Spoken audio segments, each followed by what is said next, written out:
इतनी बातें हैं कहने को इस राज्य के बारे में, इस चुनाव के बारे में।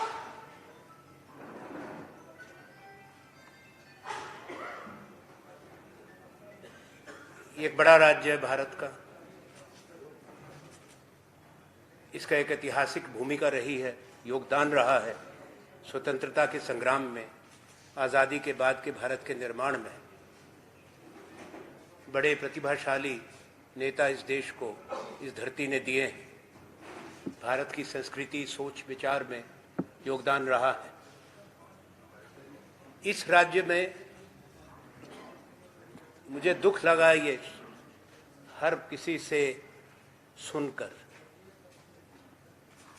कि इतना व्यापक भ्रष्टाचार और घोटाले, कोई क्षेत्र नहीं छोड़ा, कोई भी। कोई व्यापक घोटाला, कोई नर्सिंग घोटाला, कोई पटवारी की भर्ती का घोटाला, यहां तक कि भगवान को भी नहीं छोड़ा। महाकाल का नाम तो लेते हैं हम सब श्रद्धा से, वहां भी। और मुख्यमंत्री जी लंबे समय से हैं, शिवराज सिंह चौहान जी 3 बार तो मुख्यमंत्री रहे, चौथी बार चोरी से सरकार बनाई, बेईमानी से। और इस सब के सब लोग अपने आप को प्रस्तुत करते हैं भारत के धर्म और संस्कृति के रक्षक के रूप में। प्रधानमंत्री जी देश के सबसे बड़े पद पर हैं, आज 13वीं बार आ रहे हैं, 13 बार उनका अधिकार है, 26 बार भी आए। इतना कहूंगा कोई असर नहीं होने वाला लगता।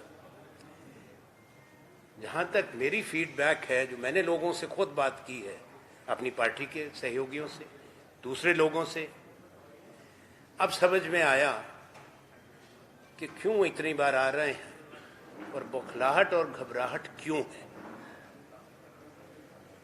प्रधानमंत्री भी बौखलाए हुए, कांग्रेस पर निशाना तो निरंतर लगाते रहे हैं अपने चिर परिचित अंदाज के अंदर। कभी अपेक्षा नहीं करते कोई मीठी बात की, पर यह बौखलाहट इसलिए है कि उनको मालूम है कि इस बार चुनाव हार गए। इसीलिए 3-3 मंत्री भी भेज दिए केंद्र से। अगर वो तीनों हार गए तब बेहतर होगा माननीय प्रधानमंत्री जी मध्य प्रदेश की धरती पर कुछ बातों का स्पष्टीकरण देके जाएं। उनकी चुप्पी का क्या अर्थ होगा, या आपके माध्यम से मध्य प्रदेश की जनता, मतदाताओं तक हम कहना चाहते हैं। अगर प्रधानमंत्री गंभीर आरोपों पर चुप रहे, अगर अपने मंत्री परिषद के जो सदस्य के बारे में, तोमर जी के तथ्य क्या हैं, पर प्रधानमंत्री चुप नहीं रह सकते। संवैधानिक पद पर आसीन, चाहे उनके केंद्र के मंत्री हैं या उनके मुख्यमंत्री, अगर बातें जनता के समक्ष आई हैं, आरोप लगे हैं, तो उस पर माननीय प्रधानमंत्री जी क्या कहना चाहते हैं। इससे पहले कि मैं मध्य प्रदेश पर आऊं, प्रधानमंत्री जी की निगरानी के अंदर देश के अंदर जो संवैधानिक व्यवस्था थी, उस पर निरंतर चोट हो रही है।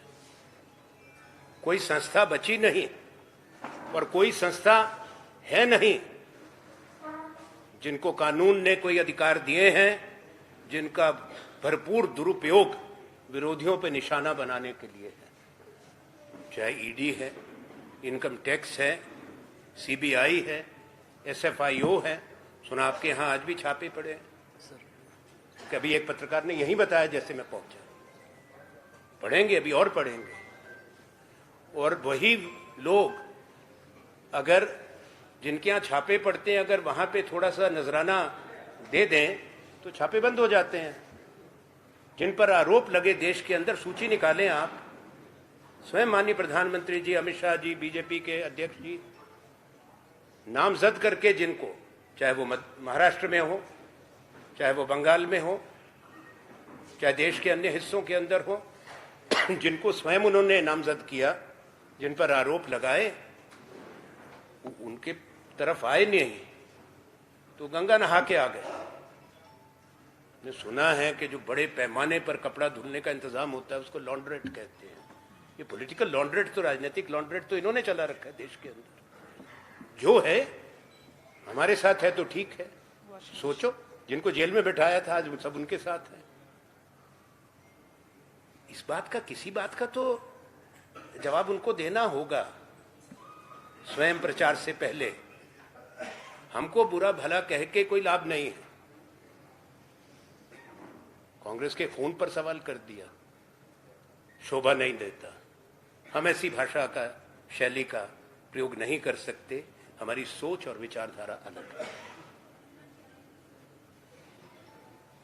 हम महात्मा गांधी, सरदार पटेल, बुद्ध ये भले लगाएं, जवाहरलाल नेहरू और जो महानायक हमारे रहे, बड़े बड़े देश के राष्ट्रीय आंदोलन में, हम उनकी सोच के साथ जुड़े लोग हैं।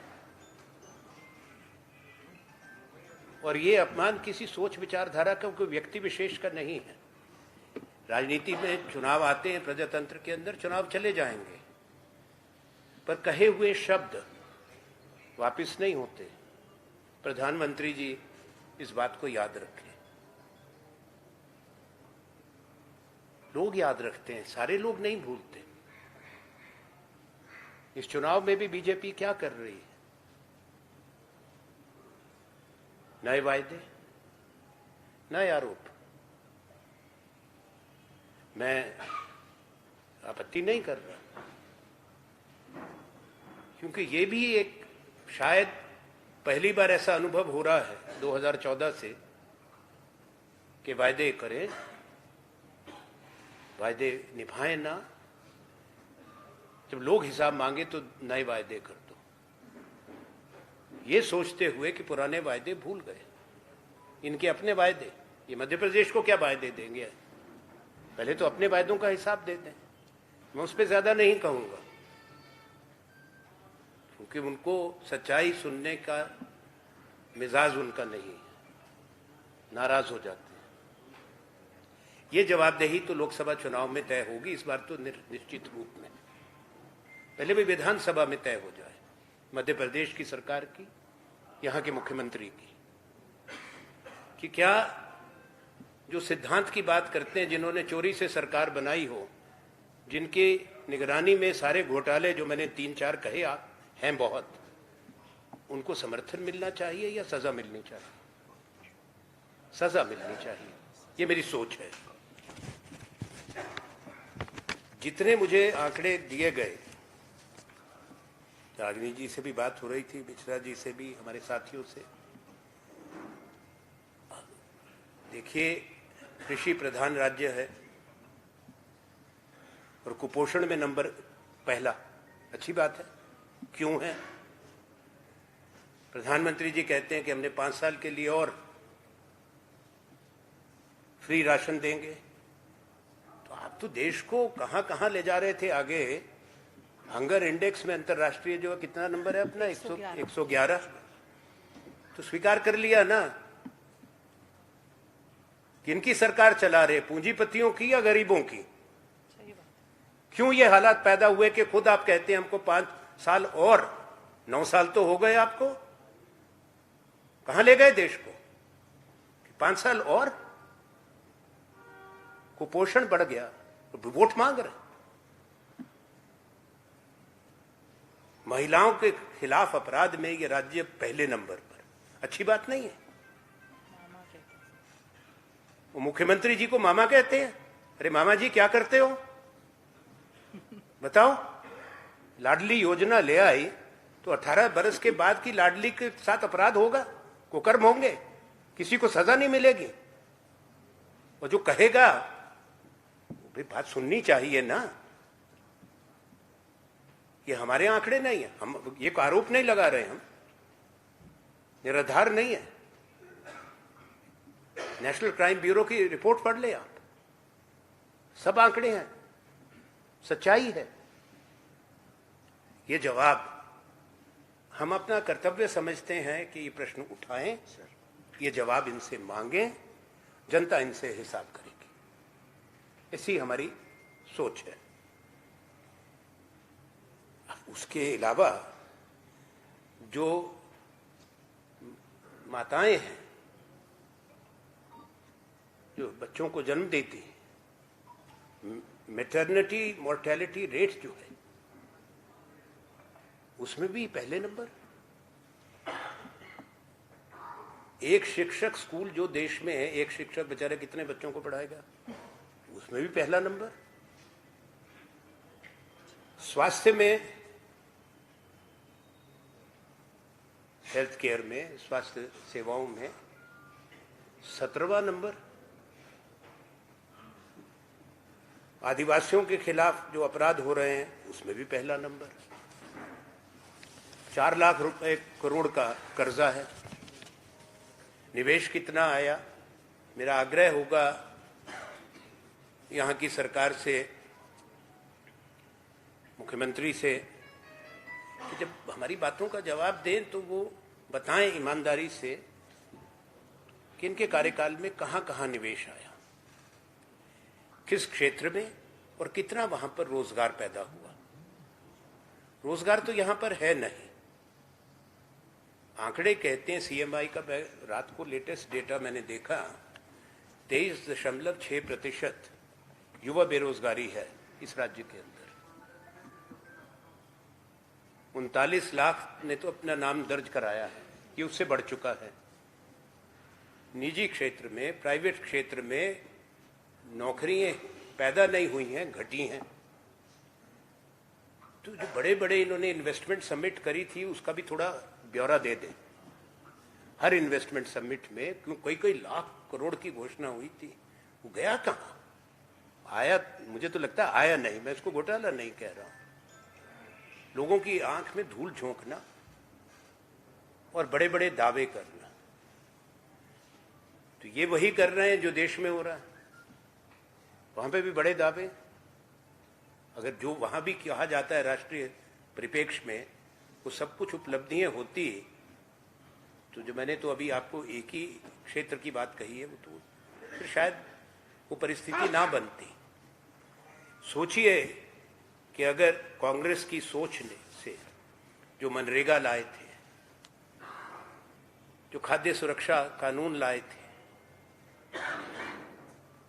शिक्षा सुनिश्चित करने के लिए कानून बनाए थे, अगर वो ना हुआ होता तो क्या होता? ये तो वही कर रहे हैं जो कानून बन चुके, देश की संसद ने बना दिया।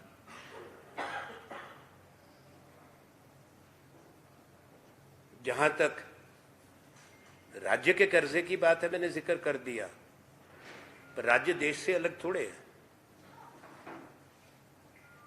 देश की भी वही हालत है। 2014 की ये हमारे समय की बहुत बात करते हैं मोदी जी ने। हम छोड़ के गए थे उस वक्त डेट टू जीडीपी रेशो जिसको कहते हैं, देश का जो कर्जा था वो 58 लाख करोड़ था। ये सच्ची बात है। वो 174% बढ़ गया, 156 करोड़ बन चुका है। उससे ज्यादा होगा। पिछले साल के आखिर का जो आंकड़ा केंद्र की सरकार ने संसद को दिया है, जीडीपी की बात करते हैं, उस पर भी वही बात है। डॉक्टर मनमोहन सिंह जी प्रधानमंत्री थे, अर्थशास्त्री थे, समझते थे अर्थव्यवस्था कैसे संभालनी चाहिए। जब उन्होंने कार्यभार संभाला था, अटल बिहारी वाजपेयी जी, जिनका हम आदर करते हैं, हमेशा किया है, तो भारत की जीडीपी $500 बिलियन भी नहीं थी, 480 के आसपास थी। जब कांग्रेस यूपीए की सरकार ने अपना कार्यकाल खत्म किया तो $2 ट्रिलियन की भारत की इकोनॉमी छोड़ के गए। आज 3.3 ट्रिलियन डॉलर की इकोनॉमी है। तो एक वो 10 साल थे जिसमें 4 गुना जीडीपी भारत की बढ़ी, 4 गुना। और WHO के ये रिपोर्ट्स है, वर्ल्ड बैंक की रिपोर्ट्स हैं कि 120 करोड़ से ऊपर लोग गरीबी रेखा से, भुखमरी से बाहर आए। ये हमने नहीं कहा। और भारत पहला देश बना था दुनिया में, कहो तो बता दूं, लेकिन इस चुनाव से उसका कोई संबंध नहीं है। पहली औद्योगिक क्रांति जब आई थी, इंग्लैंड में आई थी। ये बड़ी बड़ी टेक्सटाइल मिल लगी, जो स्टीम पावर है उसको हार्नेस किया गया। उनको 12 बरस लगे थे अपनी जीडीपी को दुगना करने में। दूसरी औद्योगिक क्रांति आई अमेरिका में 1940 के दशक में, ऑटोमोबाइल इंडस्ट्री में, मास प्रोडक्शन लाइंस में, उनको भी 12 बरस लगे। पहला देश जिसने एक दशक के अंदर अपनी जीडीपी को दुगना किया वो द्वितीय विश्व युद्ध के बाद जापान ने, जिस पर न्यूक्लियर बम गिराए गए थे और उनके लिए कोई मार्शल प्लान नहीं थी। उसके बाद 15 बरस के अंदर तिगना करना, 3 गुना एक दशक में, वो चीन ने किया। और एक दशक में 4 गुना अगर किसी देश ने पहली औद्योगिक क्रांति से लेकर आज तक की तारीख में किया, वो कांग्रेस के, यूपीए के 10 साल में माननीय प्रधानमंत्री डॉक्टर मनमोहन सिंह जी की सरकार ने किया। ये वास्तविकता है। मेरी खुली चुनौती है प्रधानमंत्री जी को और साथ में उनके जितने भी होनहार मंत्री हैं, वित्त मंत्री जी हैं, आदर के साथ कह रहा हूं, तथ्य तो सच बोलते हैं। इतिहास तो आप जो मर्जी उस पर पत्थर फेंकते रहें, पर ये तथ्य है। ये तो हमारे देश में नहीं, पूरे विश्व को मालूम है। तो इसलिए कड़वा बोलना थोड़ा बंद कर दें। समय होता है, हमारे पे तो बोल दिया जितना बुरा बोलना था। 9 साल हो गए, 10वां साल चल रहा है। अब थोड़ा अपना भी थोड़ा ब्यौरा दे दें। बाकी लोकसभा की बात हम लोकसभा में करेंगे। बाकी दूसरा, ये जो एजेंसीज वगैरह लाते हैं, मैं उस पर आऊं उससे पहले एक चीज कहूंगा। हमने कुछ वायदे किए, वे सारे नहीं दोहराऊंगा, आपको मेरे साथी कह चुके हैं। हमारे अन्य सहयोगी, कांग्रेस के अन्य वरिष्ठ नेता इस मंच से आपसे बातचीत कर चुके हैं।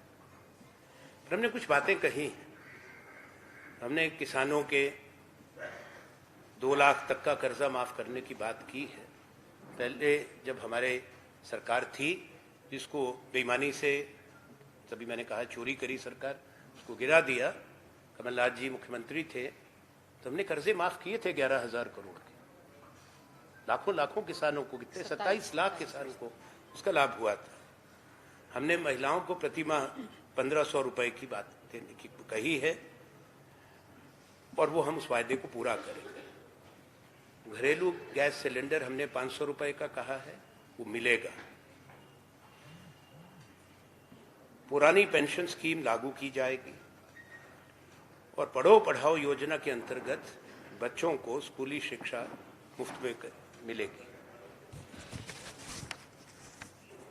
बिजली की भी बात है, 100 यूनिट का और 2 मुफ्त में देने का, 200 यूनिट उसमें आधे दर पर।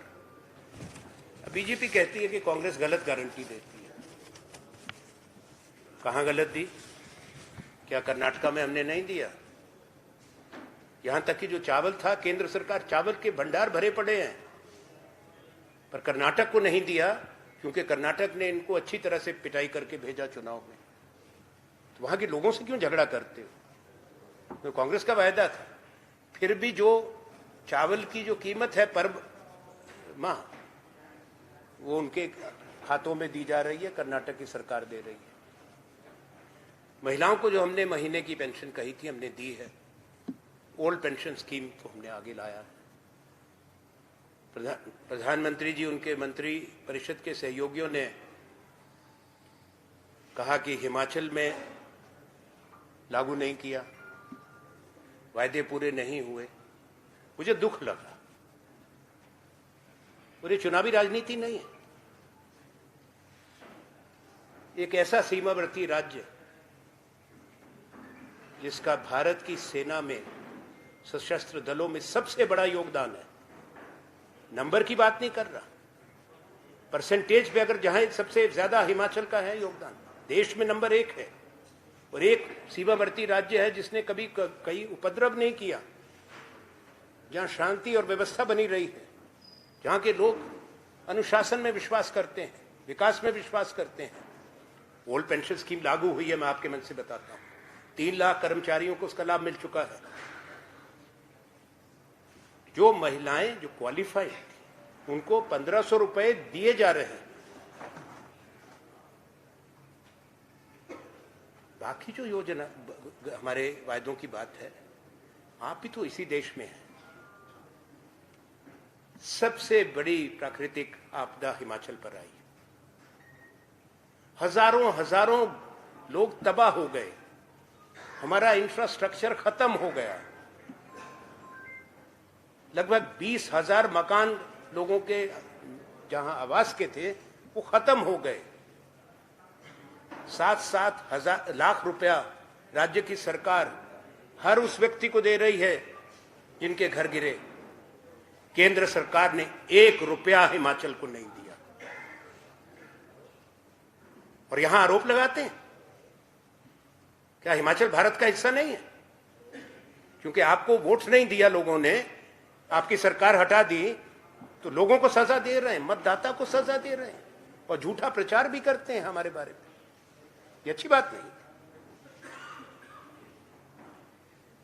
किसी भी राज्य में ऐसी आपदा आए, केंद्र सरकार का क्या कर्तव्य है?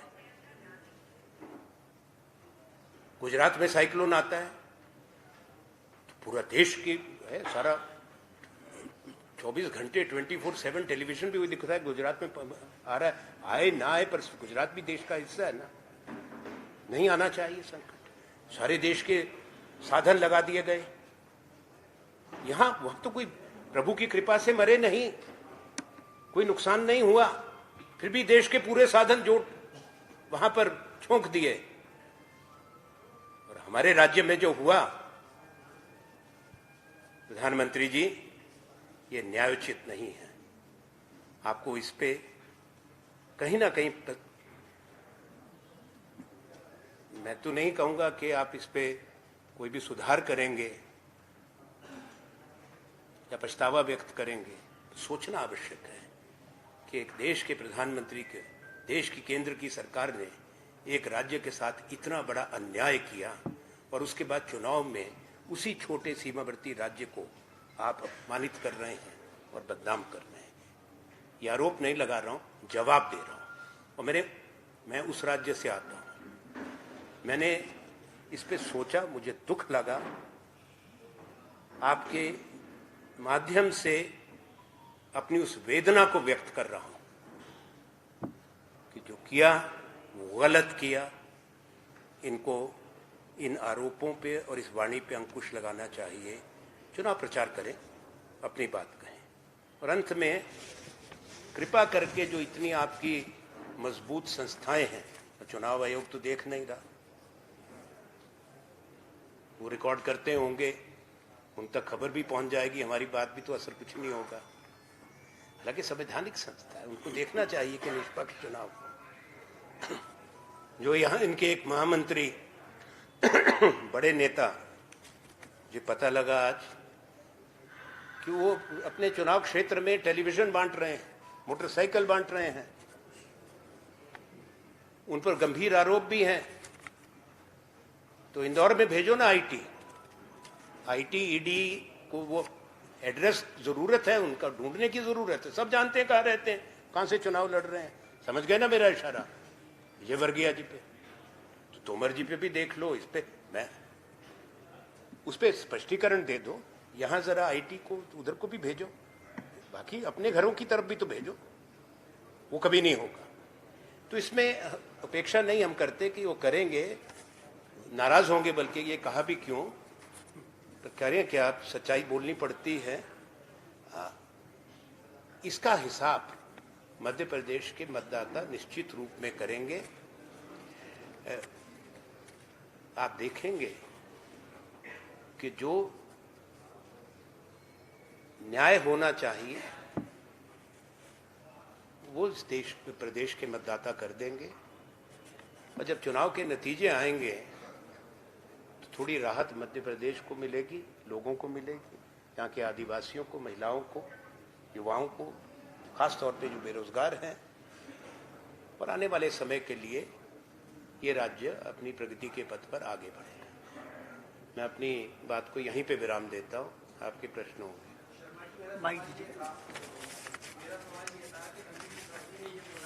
पंडित जी, एक मिनट में आग्रह कर लूं आपसे।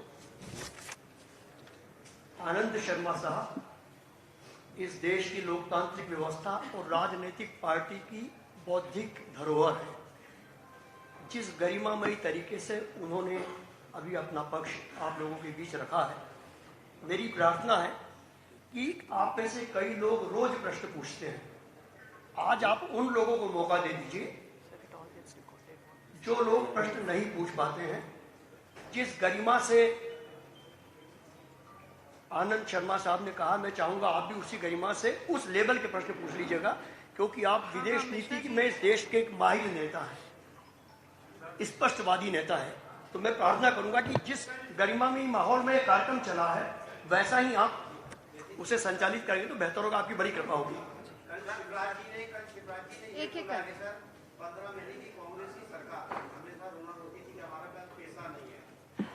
अपना परिचय देंगे भैया, अपना परिचय भी देते जाइए।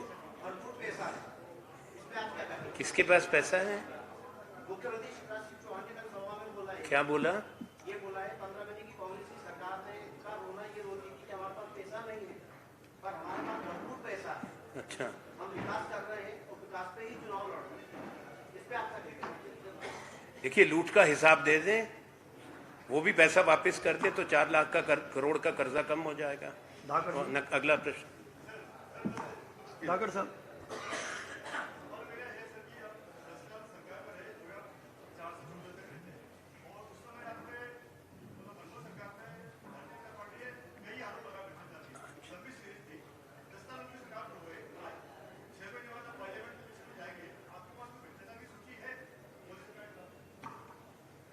तो जनता के पास भी, आपको भी मालूम है।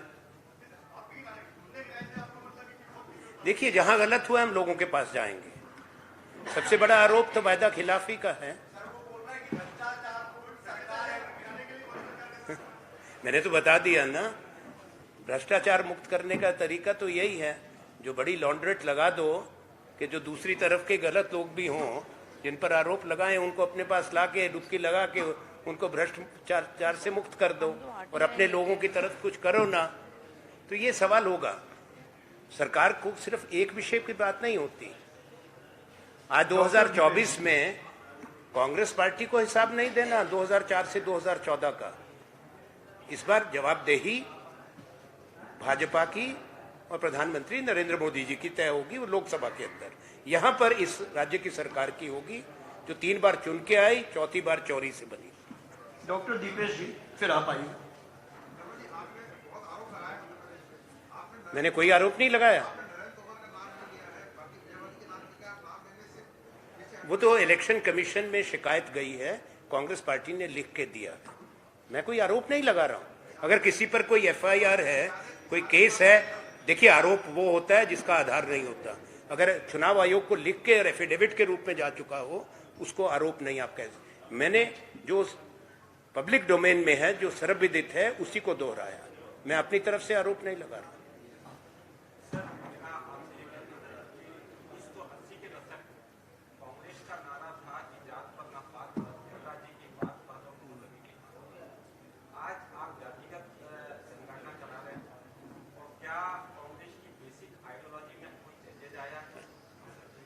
देखिए, कांग्रेस ने सबसे पहले आवश्यक समझा था अनुसूचित जाति और जनजाति के लिए, वो हुआ था, पिछड़े वर्गों के लिए हुआ। जनगणना से आप अपनी विचारधारा से अलग नहीं हट रहे। क्योंकि समाज में बार बार देश के अलग हिस्सों से बात उठती है। कभी यूपी में उठती है, कभी बिहार में उठती है, कभी महाराष्ट्र में उठती है, कभी गुजरात तक में उठी है, बंगाल में उठी है, दक्षिण में उठी है, कर्नाटक में उठी है, तमिलनाडु में उठी है। तो एक बार तय हो जाए, कोई हम संविधान बदलने की बात नहीं कर रहे, कोई और बात नहीं कह रहे, तय हो जाए, मालूम हो जाए कि किसको कितना आवश्यकता है, जिसको हम कहते हैं कि राज्य या केंद्र की सरकारों की तरफ से जिनको थोड़े ज्यादा संरक्षण की, सहयोग की और देश के कुछ साधनों के हिस्से मिलना चाहिए, जितनी आबादी उतना हक। तो वही है, उसमें कोई ऐसा रास्ते से भटकने वाली बात नहीं। बताएं भैया। विजय बघेल जी, नहीं, वो पीछे से बोल रहे हैं। अच्छा, वो दाएं बाएं हो गया। आज आप अवकाश पर ले रहे हैं, थोड़ा मान लीजिए।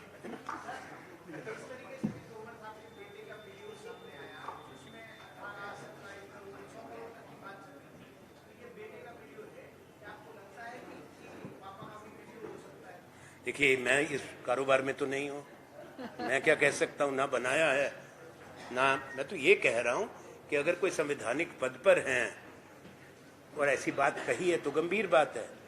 मैं, प्रधानमंत्री जी देश के प्रधानमंत्री हैं, वो उनके मंत्री हैं, और जो यहाँ पे सारी बदइंतजामी हुई है शिवराज सिंह जी के कार्यकाल में, उनका भी नाम है कि ठीक करने के लिए भेज रहे हैं तोमर जी को। तो एक कर्तव्य बनता है कि वो आ जाए हैं मध्य प्रदेश, तो इस पे स्पष्टीकरण तो दे जा मैं कि मैं इसकी जांच कराऊंगा, इसको देखूंगा। और तुम कुछ नहीं, हम ये थोड़े कह रहे हैं कि सजा दे जाओ, सजा तो जनता दे देगी। ये जितने तीन दिल्ली से भेजे हैं, मेरी सूचनाएं तीनों आ रहे हैं।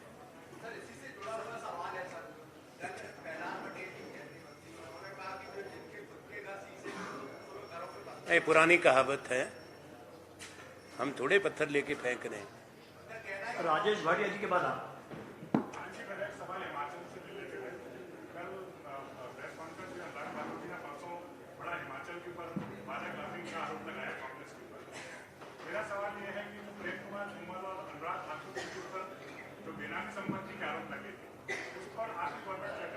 देखिए, मैं राज्य की सरकार में नहीं हूँ, मुख्यमंत्री जी थोड़ा अस्वस्थ है, मैं उनसे पूछ लूंगा।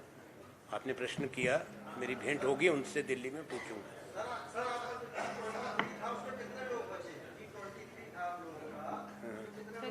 तो सारे कांग्रेस के हैं ना, कहाँ बैठा हूँ, कांग्रेस में है ना। भाजपा में यहाँ तो कांग्रेस पार्टी का यही है कि हमारे अंदर चर्चा होती है, चिंतन होती है, बातचीत होती है। वहां कहीं सुनेंगे आप ऐसी बात? तो ये मैं इस पे कोई भी टिप्पणी आवश्यक नहीं समझता। फिर गौतम साहब।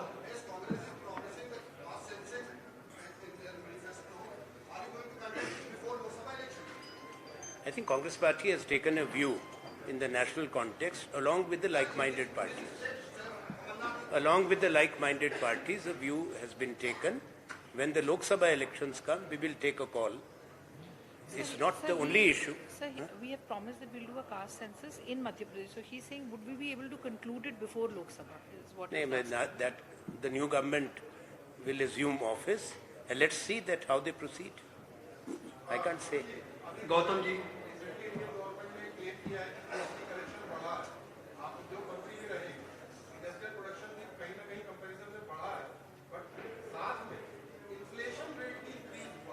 महंगाई है, देखिए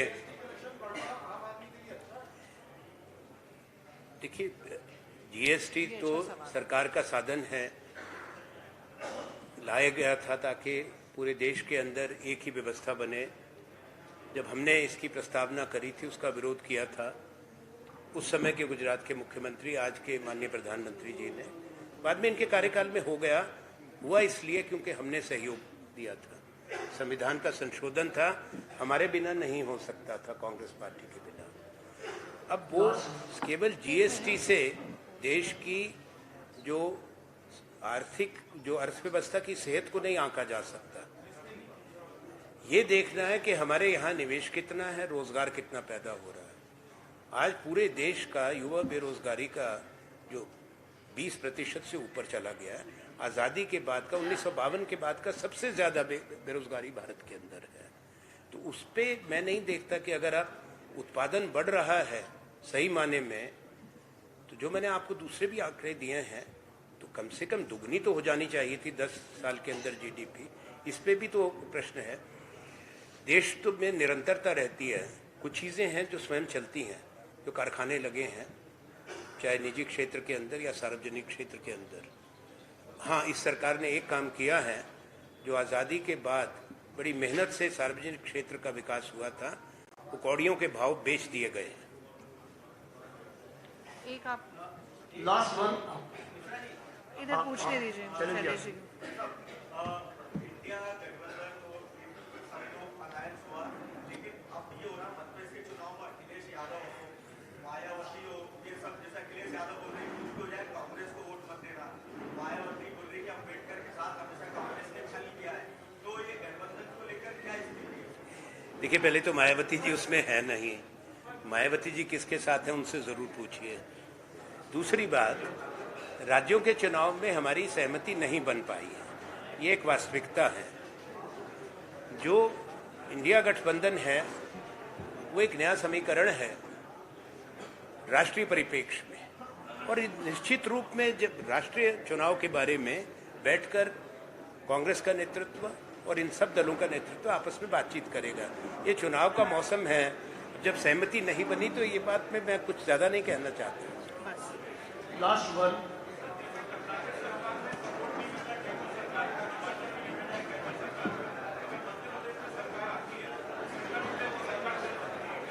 देखो, ऐसा है, कर्नाटक में डबल इंजन की फेल हो गई, हिमाचल में डबल इंजन की फेल हो गई, यहाँ भी डबल इंजन की फेल हो गई, और पूरे देश में। तो आप चिंता मत करिए, यहाँ कांग्रेस की सरकार बनेगी।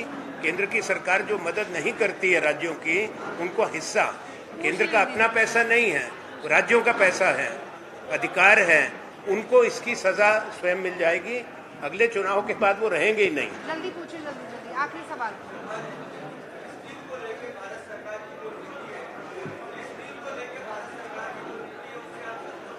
देखिए, भारत सरकार ने एक जो देश की हमारी चिर परिचित इस पे सोच और नीति रही है, 27 तारीख को उसको कहा जरूर है, उसी बात को दोहराया गया है। पर जो वहाँ किसी भी तरह की हिंसा के हम खिलाफ हैं, जो पहले हमला हुआ 7 तारीख को, हमने उसकी निंदा करी कांग्रेस ने, पर उसके बाद जो नरसंहार हो रहा है, जिस तरह से महिलाएं, बच्चे, बुजुर्ग मर रहे हैं हजारों की तादाद में, उसका विरोध करना, और सबसे बड़ी बात है सीज फायर के लिए, युद्ध विराम के लिए गांधी के देश की आवाज हमेशा रहनी चाहिए।